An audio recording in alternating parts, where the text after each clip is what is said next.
നമസ്കാരം, ഭാരത് ലൈവിലേക്ക് സ്വാഗതം. ഇന്ന് നമ്മളോടൊപ്പമുള്ള അതിഥി രാഷ്ട്രീയ നിരീക്ഷകനായ RS വിനോദാണ്. കേരളത്തിലെ ഇപ്പോഴത്തെ രാഷ്ട്രീയ സാഹചര്യങ്ങൾ, ഒരു തെരഞ്ഞെടുപ്പ് കഴിഞ്ഞ് ഏതാണ്ട് ഫലപ്രഖ്യാപനം അടുത്ത് നിൽക്കുകയാണ്. എന്തായിരിക്കും അവസ്ഥയെന്ന് കഴിഞ്ഞ 10-30 വർഷമായി ഈ രംഗത്തുള്ള ഒരാളാണ് RS വിനോദ്. അതുകൊണ്ട് വിനോദിനോട് നമുക്ക് ചോദിച്ചറിയാം. ചേട്ടാ നമസ്തേ. നമസ്തേ. അപ്പോൾ ഇപ്രാവശ്യത്തെ തെരഞ്ഞെടുപ്പ്, ഈ തെരഞ്ഞെടുപ്പിൽ ആദ്യമായി ഒരു സ്ട്രെയിറ്റ് ക്വസ്റ്റ്യൻ അങ്ങ് ചോദിക്കുക, ആരായിരിക്കും ഭരണത്തിലെത്തുക? ശരിക്കും ഈ തെരഞ്ഞെടുപ്പിൽ ഒരു 10 വർഷം ഭരിച്ച ഒരു സർക്കാരിനെതിരായിട്ടുള്ള ഒരു വികാരം ഇല്ല, ശരിക്കും ഇല്ല. ഒരു ഭരണവിരുദ്ധ വികാരം ഇല്ലതാനും ഒരു മുന്നണിയും അത് ചർച്ച ചെയ്തിട്ടില്ല. കാരണം അവർ മറ്റു പലതിൻ്റെയും പുറകിലാണ്. രണ്ട് മുന്നണികളും NDA ആയാലും UDF ആയാലും പോയിട്ടുള്ളത് ഭരണവിരുദ്ധ വികാരങ്ങൾക്കെതിരെയല്ല. പക്ഷേ ഭരണവിരുദ്ധ വികാരമില്ല എന്ന് പറയാൻ കഴിയില്ല. ഭരണവിരുദ്ധ വികാരമുണ്ട്, പക്ഷേ അത് ചർച്ചയാക്കുന്നതിൽ പ്രതിപക്ഷം പരാജയപ്പെട്ടു. തീർച്ചയായിട്ടും പ്രതിപക്ഷം മാത്രമല്ല NDAയും ഭരണവിരുദ്ധ വികാരം ചർച്ചയാക്കുന്നതിൽ പരാജയപ്പെട്ടു. എനിക്ക് തോന്നുന്നത് ഈ കോൺഗ്രസും UDFും ചെയ്തത് മുഴുവൻ BJPയെ ഫോക്കസ് ചെയ്ത് ഡീലുണ്ട്, ഡീൽ എന്ന് പറയാനാണ്. ഇടതുപക്ഷവും ശ്രമിച്ചത് BJPയെ കോർണർ ചെയ്യാനാണ്. മറിച്ച് രണ്ടുപേരും പരസ്പരം യാതൊരു ആരോപണങ്ങളും അവർക്ക് രണ്ടുപേർക്കും ഇല്ല. രണ്ടുപേരുടെ ആകെയുള്ള ആരോപണം ഡീലായിരുന്നു എന്നാണ് ഈ തെരഞ്ഞെടുപ്പിലെ പ്രധാനപ്പെട്ട പ്രത്യേകത. ശരിക്കും ഡീൽ ആരോപണം കൊണ്ടുവന്നത് VD സതീശനാണ്, നമ്മളെ പ്രതിപക്ഷ നേതാവ്. അദ്ദേഹം എന്ത് ഡീലാണെന്ന് ഒരിക്കലും വെളിപ്പെടുത്തിയിട്ടുമില്ല. നാളിതുവരെ കേരളത്തിലെ പൊതുസമൂഹത്തിന് എന്ത് തരം ഡീലാണ് എന്ന് പൊതുസമൂഹത്തിന് ഇന്ന് വരെ അജ്ഞതയാണ്. അതിനെ അദ്ദേഹം തന്നെ അത് വെളിപ്പെടുത്തേണ്ടിയിരിക്കുന്നു. അത് 4-ാം തീയതി കഴിയുമ്പോൾ അദ്ദേഹം വെളിപ്പെടുത്തുമായിരിക്കാം. പക്ഷേ ഈ ഡീൽ എന്ന് പറയുന്ന സമയത്ത് LDFും പറയുന്നുണ്ട് ഡീലെന്ന്, UDFും പറയുന്നുണ്ട് ഡീലെന്ന്. പക്ഷെ ഇത് എന്ത് തരം ഡീലാണെന്ന് ഒരു പക്ഷേ 4-ാം തീയതി കഴിയുമ്പോൾ ഒരു പിക്ചർ വരും. അത് എങ്ങനത്തെ പിക്ചറായിരിക്കും? പല മണ്ഡലങ്ങളിലും, കേരളത്തിലെ പല മണ്ഡലങ്ങളിലും UDFും LDFും വ്യക്തമായ ധാരണയുണ്ടായിരുന്നു. ആ ഒരു ഡീലാണ് ശരിക്കും ഉള്ളത്. കാരണം ശരിക്കും ഇന്ത്യ മുന്നണിയായിട്ട് തന്നെയാണ് അവർ കേരളത്തിൽ മത്സരിച്ചിട്ടുള്ളത്. അത് പല സ്ഥലത്തും, അത് ന്യൂനപക്ഷ വോട്ടിന്റെ ഏകീകരണത്തിന് വേണ്ടി പല സ്ഥലത്തും അവർ വിട്ടുവീഴ്ച ചെയ്തിട്ടുണ്ട്. നമ്മൾ ആ തെരഞ്ഞെടുപ്പ് സമയങ്ങളിലൊക്കെ തന്നെ SDPI നേതാക്കളുടെ പ്രസ്താവനകൾ നമ്മൾ കണ്ടതാണ്. അതുപോലെ എനിക്ക് തോന്നുന്നു തിരുവനന്തപുരം ജില്ലയിൽ അങ്ങോളം ഇങ്ങോളം അത്തരത്തിലുള്ള, മാത്രമല്ല കാസർഗോഡ്, ഇപ്പൊ മഞ്ചേശ്വരത്ത് ഇവിടെ ശിവൻകുട്ടിക്ക് പ്രഖ്യാപിച്ചതെങ്കിൽ അവിടെ കാസർഗോഡ് മുസ്ലിം ലീഗ് പറഞ്ഞുകൊണ്ട് SDPI സ്ഥാനാർത്ഥിയെ പോലും പിൻവലിച്ചു. അല്ല, തിരുവനന്തപുരത്ത് നേമത്തെ പിൻവലിച്ചു, തിരുവനന്തപുരം കോൺസ്റ്റിറ്റ്യുവൻസിയിൽ തിരിച്ചു സംഭവിച്ചു UDFിന് അനുകൂലമായിട്ട്. അപ്പൊ ഒരേ ജില്ലയിൽ തന്നെ തൊട്ടടുത്ത് നേമത്ത് LDFിനും തിരുവനന്തപുരം മണ്ഡലത്തിൽ UDFിനും ആ തരത്തിലായിരുന്നു അവരുടെ ഡീലുകൾ. അതിനെയാണ് എനിക്ക് തോന്നുന്നു സതീശൻ ഡീൽ എന്ന് പൊതിഞ്ഞ് കേരള പൊതുസമൂഹത്തിന്റെ മുമ്പിൽ വെച്ചത്. അതായിരിക്കും അതിന്റെ സത്യം. ഇത്തവണത്തെ തെരഞ്ഞെടുപ്പിൽ ഞാൻ പറഞ്ഞില്ലേ, രണ്ട് മുന്നണികളും BJP ആക്രമിക്കുമ്പോൾ, NDA ആക്രമിക്കുമ്പോൾ BJPക്ക് എത്രത്തോളം വിജയസാധ്യതയുണ്ടെന്നാണ് കാൽക്കുലേറ്റ് ചെയ്യപ്പെടുന്നത്? തിരിച്ചും ഒരു ശക്തനാണെങ്കിൽ മാത്രമല്ലേ അത്തരത്തിലൊരു അക്രമം എന്നുള്ളതുണ്ടാവുള്ളൂ. അതുകൊണ്ട് BJP കേരളത്തിൽ അത്തരത്തിൽ ഒരു മെയിൻ സ്ട്രീമിലേക്ക്, തെരഞ്ഞെടുപ്പിന്റെ മുഖ്യധാരയിലേക്ക് എത്തിക്കഴിഞ്ഞു. കാരണം പല തെരഞ്ഞെടുപ്പിലും BJPയുടെ തിരുവനന്തപുരം ജില്ലയുമായിട്ട് ബന്ധപ്പെട്ട് തെരഞ്ഞെടുപ്പിന്റെ പ്രധാന പ്രവർത്തനങ്ങളിൽ പങ്കുവഹിച്ച ആളാണ്. അപ്പോൾ അന്നൊന്നും കാണാത്ത ഒരു സവിശേഷത BJPയെ ഫോക്കസ് ചെയ്തുകൊണ്ടുള്ള പ്രചരണമായിരുന്നു. അതായത് BJP എന്ത് പറയുന്നു അതിന് മറുപടി പറയുക. അതായിരുന്നു LDFിന്റെയും UDFിന്റെയും ശരിയായ തന്ത്രം. അപ്പം BJP മെയിൻ സ്ട്രീമിലേക്ക് എത്തിക്കഴിഞ്ഞു എന്നുള്ളത് ഒരു നഗ്നമായ സത്യമാണ്. കേരളത്തിന്റെ, എനിക്ക് തോന്നുന്നു ഈ തെരഞ്ഞെടുപ്പിൽ നമ്മൾ കേരളത്തിലെ BJP നേതാക്കളുടെ പ്രതീക്ഷയ്ക്കൊത്ത് ഉയർന്നില്ലെങ്കിലും BJP ഒരു നിർണായകമായ ശക്തിയായി തന്നെ തീരും എന്നുള്ളതിൽ യാതൊരു ഇതുമില്ല. ഞാനും അത് തന്നെയാണ് പ്രതീക്ഷിക്കുന്നത്. ഒരുപക്ഷെ BJP നേതാക്കന്മാരുടെ അൺറിയലിസ്റ്റിക് ആയ ഒരു പ്രതീക്ഷയുണ്ട്. 10 സീറ്റ് കിട്ടും, 30 സീറ്റ് കിട്ടും, 40 സീറ്റ് കിട്ടും എന്നൊക്കെയുള്ള ആ പ്രതീക്ഷയ്ക്കപ്പുറം ചിലപ്പോൾ ഒരുപക്ഷെ 2-3 സീറ്റുകളിലേക്ക് വിജയം നേടുന്ന പാർട്ടിയായി BJP മാറിയേക്കാം എന്നുള്ളതാണ് എൻ്റെയും ഒരു കാൽക്കുലേഷൻ. ഒരുപക്ഷെ അതിനും അപ്പുറത്തേക്ക് ചിലപ്പോൾ രണ്ടായി സംഭവിക്കാം. ഒന്നുകിൽ വലിയ വിജയം സംഭവിക്കാം, അല്ലെങ്കിൽ ചെറിയ വിജയം സംഭവിക്കും. എന്തായാലും ഇത്തവണ തെരഞ്ഞെടുപ്പിൽ BJPക്ക് ഒരു എഡ്ജ് ഉണ്ടാകും. BJP ഒരു രാഷ്ട്രീയ പാർട്ടി എന്ന രീതിയിൽ മുഖ്യധാരയിലേക്ക് വന്നു എന്നല്ലേ എൻ്റെ അർത്ഥം? തീർച്ചയായിട്ടും അത് മുഖ്യധാരയിലേക്ക് വന്നു എന്നുള്ളതും BJPക്ക് ഒരു എഡ്ജ് ഉണ്ടാകും കേരളത്തിൽ എന്നുള്ളതും സത്യമാണ്. പക്ഷെ മറ്റൊരു കാര്യമുണ്ട്. ഈ തെരഞ്ഞെടുപ്പിൽ ഞാൻ ആദ്യം സൂചിപ്പിച്ചതുപോലെ ഒരു ഭരണവിരുദ്ധ വികാരമില്ല. മാത്രമല്ല ഭരണ നേതൃത്വത്തിനെതിരെ വികാരമുണ്ട്. പിണറായി വിജയനെതിരെ, അദ്ദേഹത്തിന്റെ സംസാര ശൈലിക്കെതിരെ, അല്ലെങ്കിൽ അദ്ദേഹത്തിന്റെ പ്രവൃത്തികൾക്കെതിരെ, പല അഴിമതി ആരോപണങ്ങൾക്കുമെതിരെ നല്ല വികാരം കേരളത്തിലുണ്ട്. പക്ഷെ അത് മറ്റൊരു ക്യാഷ് ചെയ്തില്ല, പ്രതിപക്ഷം അത് ചെയ്തില്ല, വേണ്ട രീതിയിൽ ഉപയോഗിച്ചില്ല. ഒന്ന്. രണ്ട്, നമുക്ക് ഒന്ന് പരിശോധിച്ചാൽ LDFിന്റെ സ്ഥാനാർത്ഥികൾ LDFന്റെ MLA-മാർ ഉണ്ടായിരുന്ന MLA-മാർ ആരും മോശക്കാരായിരുന്നില്ല. അപ്പൊ അതുകൊണ്ട് മാത്രമാണ് ഇപ്പം ശിവൻകുട്ടിക്കെതിരെ അദ്ദേഹത്തിന് ആരോഗ്യ പ്രശ്നം ധാരാളമുണ്ട്. ആരോഗ്യ പ്രശ്നം ഉണ്ടായിട്ടും അദ്ദേഹത്തെ സ്ഥാനാർത്ഥിയാക്കി നേമത്ത്. കാരണം CPM-ൽ വേറെ സ്ഥാനാർത്ഥികൾ ഇല്ലാഞ്ഞിട്ടൊന്നുമല്ല. അപ്പം അദ്ദേഹത്തിനെതിരായിട്ടൊരു വികാരം, MLA-ക്കെതിരായിട്ട് ആ മണ്ഡലത്തിൽ വലിയ വികാരം ഇല്ല എന്നുള്ളതായിരിക്കാം. അതേപോലെ ഉണ്ണികൃഷ്ണൻ പോറ്റിയുമായിട്ട് ഡയറക്റ്റ് ബന്ധമുണ്ട് എന്ന് പറയുന്നു. ഉണ്ണികൃഷ്ണൻ പോറ്റിയുടെ വീട്ടിൽ പോയി എന്ന് പറയുന്നു കടകംപള്ളി സുരേന്ദ്രൻ. അദ്ദേഹത്തിന് സീറ്റ് കൊടുത്തു. CPM-ൽ വേറെ സ്ഥാനാർത്ഥികൾ ഇല്ലാത്തതുകൊണ്ടാണ്. യുവാക്കളായിട്ടുള്ള നിരവധി ആളുകളുടെ പേരൊക്കെ അവിടെ പറഞ്ഞു കേട്ടാണ്. പക്ഷെ അവര് മണ്ഡലത്തിൽ അവർക്ക് വിരുദ്ധ വികാരമില്ല. മണ്ഡലത്തിൽ MLA എന്നുള്ള നിലയിൽ നിലവിലുണ്ടായിരുന്ന അവരുടെ MLA-മാരൊന്നും അത്ര മണ്ഡലത്തിൽ അവരുടെ പ്രവർത്തനം മോശമായില്ല എന്നുള്ളതാണ് ഞാൻ മനസ്സിലാക്കുന്നത്. തിരുവനന്തപുരത്ത് അതുകൊണ്ട് നിലവിലുള്ള അവരുടെ MLA-മാരിൽ പലരും പരാജയപ്പെടില്ല എന്ന് തന്നെയാണ് ഞാൻ വിശ്വസിക്കുന്നത്. അപ്പം ആ തരത്തിൽ നോക്കിയാൽ പക്ഷെ കടകംപള്ളി അവിടെ നല്ല ടൈറ്റ് ഫൈറ്റ് ആണ്. അവിടെ തീർച്ചയായിട്ടും അല്ല, അവിടെ NDA-യും കടകംപള്ളിയുമായിട്ടാണ് LDF-ഉം തമ്മിലാണ് പ്രധാന മത്സരം. അവിടെ UDF അപ്രസക്തമാണ്.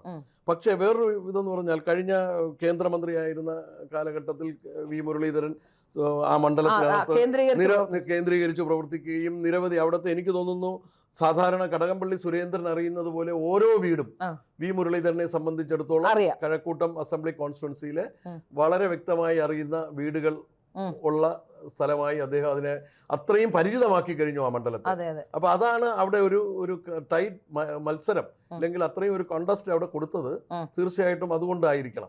ഒരു പക്ഷേ ഞാൻ ചോദിക്കുന്നത്, ഈ തിരുവനന്തപുരത്ത് കോർപ്പറേഷൻ പിടിക്കാൻ കഴിഞ്ഞതോടുകൂടി കേരളത്തിൽ പ്രത്യേകിച്ച് തിരുവനന്തപുരത്ത് ഒരു ഗ്രാഫ് ഉയർന്നില്ലേ?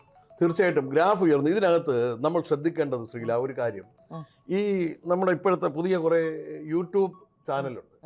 അപ്പം അറിഞ്ഞുകൊണ്ടോ അറിയാതെയോ ഒക്കെ ഇപ്പോൾ അവര് എല്ലാം സ്വയം സംഘിപ്പട്ടം എടുത്ത് തലയിലണിഞ്ഞ് BJP-യുടെ വെൽവിഷേഴ്സ് ആയിട്ട് ആവശ്യമുള്ളതിനും ഇല്ലാത്തതിനും അവർ തന്നെ നിറം ചാർത്തി കുറെ കഥകളുണ്ടാക്കി നമ്മുടെ പ്രവർത്തകർക്ക് അമിത വിശ്വാസം പ്രകടിപ്പിക്കുന്ന രീതിയിൽ, അമിത ആവേശം കൊടുക്കുന്ന തരത്തിൽ അത്തരം യൂട്യൂബ് ചാനലുകൾ പ്രവർത്തിക്കുന്നുണ്ട്. ഒത്തിരിയുണ്ട്, ഞാൻ ആരുടെയും പേരെടുത്ത് പറയുന്നില്ല. കുറേ ആളുകൾ ശരിയായ ദിശയിലോട്ട് കാര്യങ്ങൾ ശരിക്കും പറയുന്നവരുമുണ്ട്. അല്ലാതെ എക്സാജറേറ്റ് ചെയ്ത് BJP, എനിക്കറിയാം നഗരസഭാ തെരഞ്ഞെടുപ്പിൽ ഒന്ന് രണ്ട് യൂട്യൂബ് ചാനൽ പറഞ്ഞു BJP-ക്ക് 80 സീറ്റ് കിട്ടും, നഗരസഭാ ഭരണം 80 സീറ്റ് കിട്ടി പിടിക്കുമെന്നാണ്. അപ്പോഴും നമ്മളെപ്പോലുള്ള രാഷ്ട്രീയം ചിന്തിക്കുന്ന ആ തരത്തിലെ ആളുകൾക്ക് ഒരു 50-51 സീറ്റ്, മാക്സിമം 55 സീറ്റിനകത്ത് നഗരസഭയിൽ പിടിക്കുമെന്നും അധികാരം പിടിക്കുമെന്നും നമുക്കറിയാമായിരുന്നു. പക്ഷെ ഇങ്ങനെ അമിതമായി നമ്മുടെ പ്രവർത്തകരുടെ മനസ്സിൽ അമിത ആവേശം കൊടുത്ത് അവരുടെ പ്രവർത്തനത്തെ അവർ ആവേശഭരിതരായി അവർ ആവേശ പ്രവർത്തനം നടത്തുമ്പോൾ സംഘടനയുടെ മറ്റ് പ്രവർത്തനങ്ങൾ അവതാളത്തിലാവും. ആ തരത്തിൽ എനിക്ക് തോന്നുന്നു ഇവരൊക്കെ LDF-ന്റെയോ UDF-ന്റെയോ കാശ് മേടിച്ചിട്ടാണോ ഇത്തരം പ്രവർത്തനം നടത്തുന്നത് എന്ന് തന്നെ. മറ്റൊരു കാര്യം കൂടെ, ഞാൻ ഈ ഓൺലൈൻ, ഞാനൊരു മാധ്യമ പ്രവർത്തക എന്ന രീതിയിൽ പത്രത്തിലും ചാനലിലും ഈ ഓൺലൈനിലും ജോലി ചെയ്തിട്ടുള്ള ഒരാളായതുകൊണ്ട് ഞാൻ പറയാം, ഈ ഓൺലൈൻ്റെ ഒരു സ്വഭാവം തികച്ചും വ്യത്യസ്തമാണ്. ഓൺലൈനിൽ ഏറ്റവും കൂടുതൽ പ്രൊമോട്ട് ചെയ്യപ്പെടുന്നത് റൈറ്റ് വിങ്ങേഴ്സും റൈറ്റ് ആയിട്ടുള്ള ആൾക്കാരുമാണ്. അപ്പോൾ ഏറ്റവും എളുപ്പം റീച്ച് കയറാൻ എളുപ്പം ഈ റൈറ്റ് വിങ്ങേഴ്സ് ആവുക എന്നുള്ളതാണ്. അപ്പോൾ പലപ്പോഴും ഇടതുപക്ഷക്കാരും എല്ലാവരും 3-4 ചാനലുകൾ, ഇടതിനും വലതിനും മുസ്ലിം ലീഗിനും ഒക്കെ വേണ്ടി ഒരു ഫ്ലോറിനകത്ത് ചാനൽ നടത്തുന്ന ആൾക്കാരെ എനിക്കറിയാം. അവരൊക്കെ BJP-യുടെ ഏറ്റവും വലിയ വെൽവിഷേഴ്സ് ആയിട്ടാണ് നിൽക്കുന്നതും. BJP കൊണ്ട നടക്കുന്നതും അങ്ങനത്തെ ചില ആൾക്കാരെയാണ്. ഞാനത് പറയാതിരിക്കാൻ തരവില്ല, അതുകൊണ്ടാണ് പറയുന്നത്. പിന്നെ അതെ ആൾക്കാരെ, അപ്പോൾ അങ്ങനെ കൊണ്ടു നടക്കുന്ന ഒരുപാട് പേരുണ്ട്. സംഘപരിവാർ വിരോധം പറഞ്ഞു നടന്ന ചിലരെ ഇത്തവണ BJP PR വർക്കിന് ഏതാണ്ട് 16ഓളം മണ്ഡലങ്ങളിൽ കേരളത്തിലെ ഏറ്റവും വലിയ സംഘപരിവാറിനെ ഏറ്റവും വിമർശിക്കുന്ന, ഏറ്റവും കൂടുതൽ വിരോധം പറഞ്ഞു നടന്ന സംഘപരിവാർ ഫണ്ടിനെ കുറിച്ച് ആശങ്കപ്പെട്ടിരുന്ന ഒരു മഹതിയാണ് ഏതാണ്ട് കേരളത്തിലെ 16 മണ്ഡലങ്ങളിൽ BJP-ക്ക് വേണ്ടി PR ചെയ്തിട്ടുള്ളതെന്ന് ഞാൻ മനസ്സിലാക്കുന്നത്.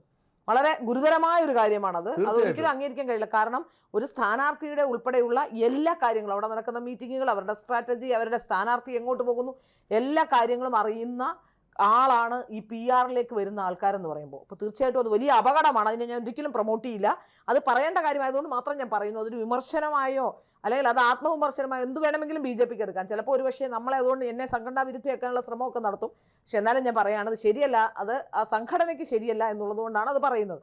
ഇവിടെ ശരിയാണ് ചേട്ടൻ പറഞ്ഞത്. അങ്ങനെ നിരവധി കാര്യങ്ങൾ നടക്കുന്നുണ്ടെന്ന് വെച്ചാൽ ഒരു യാഥാർത്ഥ്യ ബോധമില്ല. അതുപോലെ ഈ അടുത്ത കാലത്ത് ഞാൻ മറ്റൊരു കാര്യം ശ്രദ്ധിച്ചത്, തിരുവനന്തപുരത്തെ മേയർ കഴിഞ്ഞ ദിവസം ഡെപ്യൂട്ടി മേയർ എന്നോട് പറഞ്ഞു, ഞാൻ പണ്ടെടുത്ത് വെച്ച വീഡിയോ ആണ്, പലപ്പോഴും റീൽസുകളായിട്ട് വരുന്നുണ്ട്. അപ്പോൾ റീൽസിനെ സംബന്ധിച്ച് പ്രത്യേകിച്ച് ആശാനാഥിനെ പോലെ ഒരു ഡെപ്യൂട്ടി മേയർ ഇവിടെ വരുമ്പോൾ കഴിഞ്ഞ മേയർ ഉണ്ടാക്കിയ ഡാമേജ് മറികടക്കാൻ വേണ്ടി ആശയെ ആക്രമിക്കുക സ്വാഭാവികമാണ്.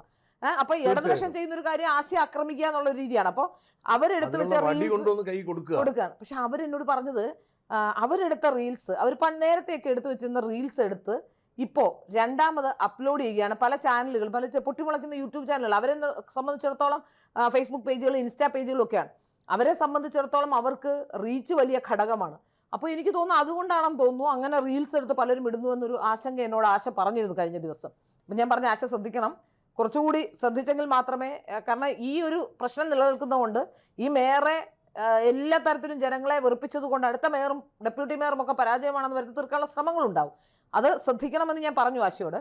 പക്ഷെ ഇവിടെ ഏറ്റവും പ്രധാനപ്പെട്ട കാര്യം, നമ്മൾ മനസ്സിലാക്കേണ്ട ഒരു കാര്യം, BJPക്ക് അധികാരത്തിലെത്താനുള്ള, അല്ലെങ്കിൽ BJPക്ക് ഇപ്പോൾ ഈ തെരഞ്ഞെടുപ്പിൽ അധികാരത്തിലെത്തുമെന്നൊന്നും ഞാൻ ഞാൻ റിയലിസ്റ്റിക്കായി മാത്രം ചിന്തിക്കുന്ന ഒരാളാണ്. പക്ഷേ ഒരു 10 വർഷത്തിനുള്ളിൽ BJPക്ക് വലിയ സാധ്യതകളുണ്ട്. ഇന്നത്തെ ഒരു സാഹചര്യത്തിലും ജനങ്ങൾക്ക് BJP ഇഷ്ടമാണ്.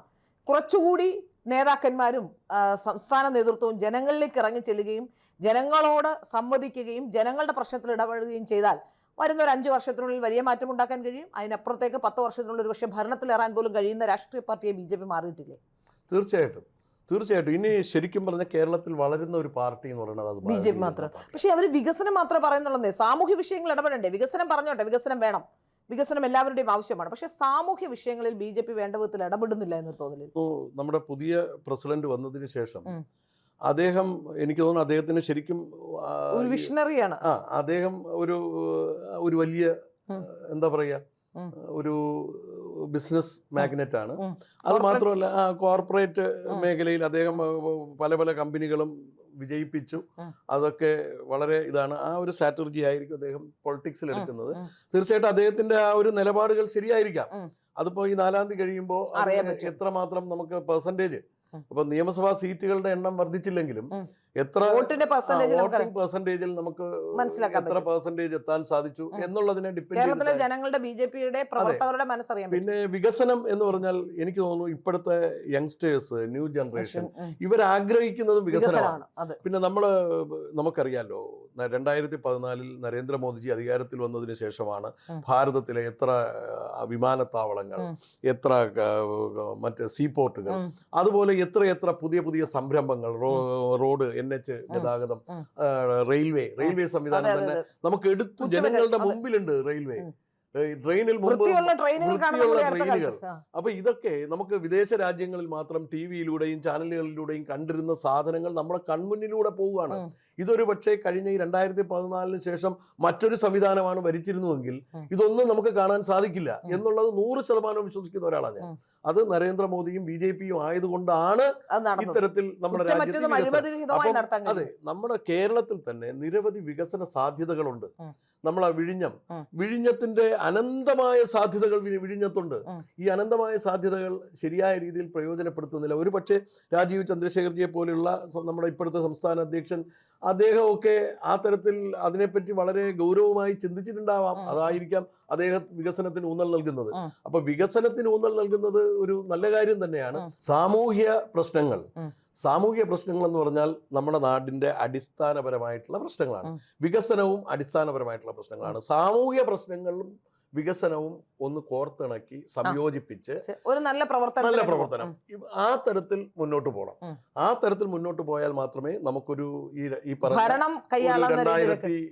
2030-35 ആവുമ്പോൾ തീർച്ചയായിട്ടും BJPക്ക് കേരളത്തിൽ അധികാരത്തിൽ വരാൻ സാധിക്കുമെന്ന് ഉറച്ചു വിശ്വസിക്കുന്ന ആളാണ് ഞാൻ. ഏതാണ്ട് 10-40 വർഷക്കാലത്തെ BJPയിൽ മാത്രമേ ഞാൻ രാഷ്ട്രീയത്തിൽ പ്രവർത്തിച്ചിട്ടുള്ളൂ. ആ അനുഭവം വെച്ചിട്ടാണ് ഞാനിപ്പോൾ പറയുന്നത്. തീർച്ചയായിട്ടും ഒരു ബ്രൈറ്റ് ഫ്യൂച്ചർ കേരളത്തിൽ BJPക്ക് ഉണ്ട് എന്നുള്ളതിൽ യാതൊരു തർക്കവുമില്ല.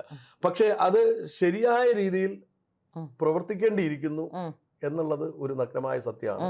അതിപ്പോ നമ്മൾ ഏതെങ്കിലും ശരിയായ ദിശയിൽ കാര്യം പറഞ്ഞാൽ നമ്മൾ വിമർശകനാകും, വിമതനാകും, BJP വിരുദ്ധനാകും. അപ്പോൾ ഈ തരത്തിലാണ് ശരിയായ കാര്യങ്ങൾ പറയുന്നവരെ തന്നെ ഉള്ളത്. പക്ഷേ ഈ തെരഞ്ഞെടുപ്പിൽ തന്നെ നാം ഒരു നിഷ്പക്ഷമായി നിരീക്ഷിച്ച സമയത്ത് ധാരാളം പോരായ്മകൾ കണ്ടിരുന്നു. ഉണ്ട്, തീർച്ചയായും ധാരാളം പോരായ്മകൾ നമ്മുടെ കൺമുൻപിൽ പല മണ്ഡലങ്ങളിലും. എനിക്ക് വേറെ പ്രത്യേകിച്ച് ഇതൊന്നുമില്ല. ഞാൻ എൻ്റെ വാർഡിൽ, എൻ്റെ ബൂത്തിലൊക്കെ ഞാൻ പ്രവർത്തിച്ച ആളാണ്. എൻ്റെ വാർഡിലും എൻ്റെ ബൂത്തിലും ഒക്കെ ഞാൻ തെരഞ്ഞെടുപ്പ് പ്രവർത്തനം നടത്തിയ ആളാണ്. പക്ഷേ വാർഡിലും ബൂത്തിലും അതുപോലെ ഞാൻ പല സ്ഥലത്ത് യാത്ര ചെയ്തപ്പോൾ എനിക്ക് കാണാൻ സാധിച്ചത് തിരുവനന്തപുരം ജില്ലയിലെ ഏതാണ്ട് ഒരു 10ഓളം മണ്ഡലങ്ങളിൽ ഞാൻ എൻ്റെ ഒരു ത്രില്ല് കൊണ്ട്, ഇല്ലെങ്കിൽ എനിക്ക് അറിയാനുള്ള ആവേശം കൊണ്ട് ഞാൻ യാത്ര ചെയ്തിരുന്നു പല സ്ഥലത്തും. ഈ യാത്ര ചെയ്തപ്പോൾ എനിക്ക് കാണാൻ സാധിച്ച ഒരുപാട് പോരായ്മകളുണ്ട്. പക്ഷെ പറയാൻ ആരുമില്ല. ഈ പോരായ്മകൾ ആരോട് പറയും? ഞാനത് കരമന ജയൻ ചേട്ടൻ്റെ അടുത്ത് പറഞ്ഞിരുന്നു. കരമന ജയൻ ചേട്ടൻ, ഞാൻ തിരുവനന്തപുരത്തെ വോട്ടറാണ്, പുതിയ വോട്ടറാണ്. ഞാൻ ചെങ്ങന്നൂരായിരുന്നു, ചെങ്ങന്നൂരിൽ നിന്ന് തിരുവനന്തപുരത്തേക്ക് വോട്ട് ഇപ്പോൾ മാറ്റി ചേർത്താണ്. എനിക്ക് കോട്ടൺ ഹിൽ സ്കൂളിലാണെന്ന് അറിയാം, പക്ഷെ ഒരു സ്ലിപ്പും കൊണ്ടുവന്നില്ല. എന്നാൽ ഒരു സ്ലിപ്പ് വന്നിട്ടില്ല, എൻ്റെ വീട്ടിൽ ഒരു അഭ്യർത്ഥന വന്നിട്ടില്ല, ഒരു നോട്ടീസ് വന്നിട്ടില്ല. അതും തിരുവനന്തപുരം നഗരത്തിലാണ് എൻ്റെ താമസം എന്നുള്ളതാണ്. അതായത് DGPയുടെ ഹെഡ്ക്വാർട്ടേഴ്സിനടുത്ത് പാലോട്ടുകൊണ്ടത്താണ് ഞാൻ താമസിക്കുന്നത്. അപ്പോൾ വളരെ അടുത്ത്, തിരുവനന്തപുരം നഗരത്തിനകത്ത് തന്നെയുള്ള ഇത്രയും കൗൺസിലേഴ്സ് ഉണ്ട്, ഇത്രയും പ്രവർത്തകരുണ്ട്. തിരുവനന്തപുരം നഗരത്തിനകത്ത്, തിരുവനന്തപുരത്ത് വലിയ സ്വാധീനമുണ്ട്. അങ്ങനെ ഒരു സ്ഥലത്ത് ഒരു നോട്ടീസ് പോലും എൻ്റെ വീട്ടിലെത്തിച്ചിട്ടില്ല. ഇടതുപക്ഷക്കാർ 3 പ്രാവശ്യം എൻ്റെ വോട്ട് കിട്ടില്ല എന്ന് ഉറപ്പായും അറിയുന്ന ഇടതുപക്ഷം, അവർക്കറിയാം എൻ്റെ വോട്ട് കിട്ടില്ല, അവർക്കെല്ലാം എന്നെ അറിയാം. 3ഓ 4ഓ പ്രാവശ്യം എൻ്റെ വീട്ടിൽ വന്നു. ഞാൻ വീട്ടിലില്ലാതിരുന്ന സമയത്ത് വന്നപ്പോഴൊക്കെ അവർ നോട്ടീസും അഭ്യർത്ഥനയും ബാക്കിയുള്ള കാര്യങ്ങളും അവിടെ വെച്ചു. ഞാൻ ഇവിടെ ഉണ്ടായിരുന്നില്ല. തലേ ദിവസം, ഇലക്ഷൻ 2 ദിവസം മുമ്പാണ് വരുമ്പോൾ സ്ലിപ്പ് അവർ വീട്ടിലെത്തിച്ചിരുന്നു. ആ സ്ലിപ്പുമായിട്ട് പോയാണ് ഇത്തവണ ഞാൻ വോട്ട് ചെയ്തത്. യഥാർത്ഥത്തിൽ ഞാൻ കരമന ജയൻ ചേട്ടനോട് പറഞ്ഞു, ചേട്ടാ ഞാൻ ആദ്യം വിചാരിച്ചതാണ് നോട്ടയ്ക്ക് വോട്ട് ചെയ്യണമെന്ന്, പക്ഷെ താമര കണ്ടപ്പോൾ ഞാൻ അതിൽ വീണുപോയി. അതിനപ്പുറത്തോട്ട് താഴ്ന്നില്ല. അപ്പൊ താമര കണ്ടതുകൊണ്ടാണ് എനിക്ക് ഇപ്രാവശ്യം ഞാൻ നേരിട്ട് പറഞ്ഞിട്ടുണ്ട് പുള്ളി ഒന്നായിരുന്നു. അപ്പൊ അതുകൊണ്ട് തന്നെ കരമന ജയൻ താമര എന്ന് കണ്ട, കരമന ജയൻ അപ്പുറത്തേക്ക് താമര എന്ന് കാണുമ്പോൾ എനിക്ക് മാറ്റി ചെയ്യാൻ കഴിയാത്തത് കൊണ്ടാണ് ഞാൻ വോട്ട് ചെയ്തതെന്ന് ഞാൻ നേരിട്ട് അദ്ദേഹത്തോട് BJP ഓഫീസിൽ ഞാൻ നേരിട്ട് പറഞ്ഞു. അത്രയേറെ പ്രവർത്തനം ഇല്ലായിരുന്നു ചില സ്ഥലങ്ങളിൽ എന്നുള്ളതാണ്. ഒന്ന് ആലോചിച്ച് നോക്കൂ, നമ്മൾ വലിയ സീറ്റ് പിടിക്കും, BJP വലിയ സീറ്റിൽ പിടിക്കുമെന്ന് അവകാശവാദം ഉയർത്തുമ്പോഴാണ് ഇത്തരം ചില പോരായ്മകൾ നമ്മളുടെ കൺമുൻപിൽ പോലും എത്തുന്നത്. എൻ്റെ വീടെന്ന് വെച്ചാൽ ടൗണിനകത്തുള്ള വീടാണ്. അപ്പോൾ ടൗണിനകത്തുള്ള വീട്ടിലെത്തിയില്ലെങ്കിൽ പിന്നെ ഇവർ ഇന്റീരിയർ ഏരിയയിൽ എവിടെ എത്തിയിട്ടുണ്ടെന്നുള്ളതാണ് എൻ്റെ ചോദ്യം. അപ്പം അങ്ങനെ പല പോരായ്മകളും ഉണ്ട്. പക്ഷെ വോട്ട് എങ്ങനെയാ വരുന്നതെന്നുള്ളത് നമുക്ക് നോക്കാം. അതിനുശേഷം അതാണ് ഞാൻ ആദ്യം ശ്രീലയോട് പറഞ്ഞത്. ഞാൻ കണ്ട പോരായ്മകൾ നിരവധിയാണ്. അപ്പോൾ അത് എപ്പോഴെങ്കിലും ചിലപ്പോൾ രാജീവ് ചന്ദ്രശേഖർജിക്ക് അവസരം കിട്ടിയാൽ ഞാൻ ആ പോരായ്മകൾ എഴുതി അദ്ദേഹത്തിന് കൊടുക്കാനും തയ്യാറാണ്.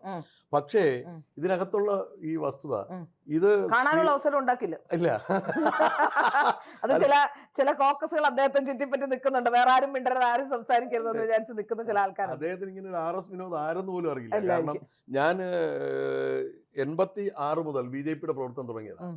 അത് കഴിഞ്ഞിട്ട് വാർഡ് പ്രസിഡന്റായിട്ട് പ്രവർത്തനം തുടങ്ങിയതാണ്. വാർഡ് പ്രസിഡന്റ്, മണ്ഡലം സെക്രട്ടറി, മണ്ഡലം വൈസ് പ്രസിഡന്റ്, യുവമോർച്ച ജില്ലാ ജനറൽ സെക്രട്ടറി, യുവമോർച്ച ജില്ലാ പ്രസിഡന്റ്, ദീർഘകാലം കൃഷ്ണദാസ് സംസ്ഥാന പ്രസിഡന്റ് ആയിരിക്കുമ്പോൾ, KP ശ്രീശൻ സംസ്ഥാന പ്രസിഡന്റ് ആയിരിക്കുമ്പോഴൊക്കെ ഞാൻ ജില്ലാ പ്രസിഡന്റ് ആയിട്ടുണ്ട് പ്രവർത്തിക്കുക. അത് കഴിഞ്ഞ് സുരേന്ദ്രനോടൊപ്പം സംസ്ഥാന ടീമിലുണ്ടായിരുന്നു. അത് കഴിഞ്ഞിട്ട് MD രമേശിനോടൊപ്പം ഉണ്ടായിരുന്നു. അപ്പോൾ അത് കഴിഞ്ഞിട്ട് BJPയുടെ ജില്ലാ സെക്രട്ടറിയായി 2 ടൈം തിരുവനന്തപുരം നഗരത്തിന്റെ ജില്ലാ സെക്രട്ടറിയായി, റവന്യൂ ജില്ലയുടെ ജില്ലാ സെക്രട്ടറിയായി പ്രവർത്തിച്ചിട്ടുണ്ട്. അത് കഴിഞ്ഞിട്ട് സംസ്ഥാന കമ്മിറ്റിയിലുണ്ടായിരുന്നു, സംസ്ഥാന സഹകരണ സെൽ കൺവീനറുമായിരുന്നു. അപ്പോൾ ഇത്തരത്തിൽ പ്രവർത്തിച്ച ഒരാളാണ് ഞാൻ. അപ്പോൾ തിരുവനന്തപുരത്ത് ഏറ്റവും വേണ്ടപ്പെട്ട ഒരാളാണ് ഞാൻ. ചില കാരണങ്ങളാൽ സംഘടന ഒരു നടപടിയെടുത്താൽ, ഒരു നടപടി എന്ന് പറയുന്ന സമയത്ത് ഒരാളിനെതിരെ നടപടി എടുത്താൽ, ഒരു കൊലപാതകം ചെയ്താൽ ജയിൽ ശിക്ഷ എന്ന് പറയുന്നത് 14 വർഷം. അത് മറ്റു അവധിയും മറ്റും എല്ലാം കുറഞ്ഞാൽ 7 വർഷം കിട്ടും. ഇപ്പം എനിക്കെതിരെ ഒരു നടപടി എടുത്തിട്ട് അതിനൊരു പോലീസ് കേസും വിജിലൻസ് കേസും ഒക്കെ ഉണ്ടായിരുന്നു.